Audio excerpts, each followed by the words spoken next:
ప్రధానమంత్రి గారు రాష్ట్రంలో గౌరవ ముఖ్యమంత్రి చంద్రబాబు నాయుడు గారి నాయకత్వంలో ఆంధ్ర రాష్ట్రంలో డబుల్ ఇంజిన్ సర్కార్ అనేది ఈరోజు నడుస్తుంది.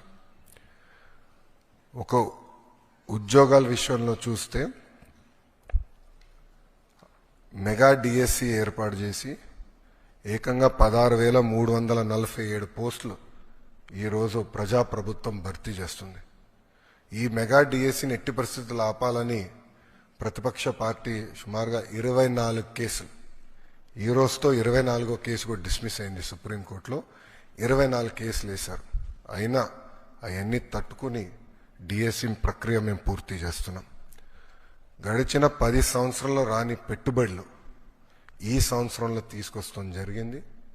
9.5 లక్షల కోట్ల పెట్టుబడి, తద్వారా 8.5 లక్షల మందికి ఉద్యోగాలు కల్పించడానికి మేము ఒప్పందాలు కుదుర్చుకున్నాం. అనేక దశల్లో ఆ ఇన్వెస్ట్మెంట్స్ ఉన్నాయి. డొమెస్టిక్ ఇన్వెస్ట్మెంట్స్లో చూస్తే ఈరోజు భారతదేశంలోనే ఆంధ్ర రాష్ట్రం నంబర్ 1 ఉంది. 16% డొమెస్టిక్ ఇన్వెస్ట్మెంట్స్లో ఆంధ్ర రాష్ట్రం రోజు జరుగుతున్నాయి.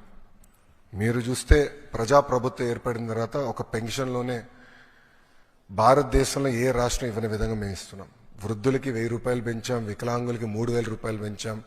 బెడ్కే పరిమితం అవుతే 15,000 రూపాయలు ప్రతి నెల ప్రభుత్వం ఇస్తుంది. భారతదేశంలో ఏకైక ప్రభుత్వం ఇస్తుంది, అది ఆంధ్ర రాష్ట్ర ప్రభుత్వం.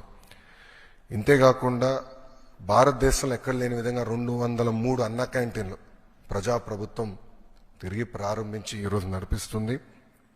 గౌరవ ముఖ్యమంత్రి గారు ఇప్పుడే చెప్పారు, ఆగస్టు 15 నుంచి ఉచిత బస్ విధానం కూడా మేము అమలు చేస్తున్నాం. దీపం పథకం ద్వారా ఇప్పటికీ 2 కోట్ల గ్యాస్ సిలిండర్లు ఉచితంగా ప్రజాప్రభుత్వం తెలుగింటి ఆడబడుచులకి అందజేస్తాం కూడా జరిగింది. దాంట్లో కొన్ని సవరణలు తీసుకొచ్చి ఏకంగా ఆ డబ్బులు డైరెక్ట్గా మహిళల అకౌంట్లో కూడా వేయాలని ఒక నిర్ణయం కూడా ప్రభుత్వం తీసుకుంటాం జరిగింది. ఈరోజు ముఖ్యమైన కార్యక్రమం తల్లికి వందనం. ఎన్నికల్లో మనం ఇచ్చిన హామీ నిలబెట్టుకుంటున్నాం. ఆనాడు చాలా స్పష్టంగా ఎంతమంది పిల్లలుంటే అంతమంది పిల్లలకి తల్లికి వందనం ఇస్తానని హామీ ఇచ్చాం.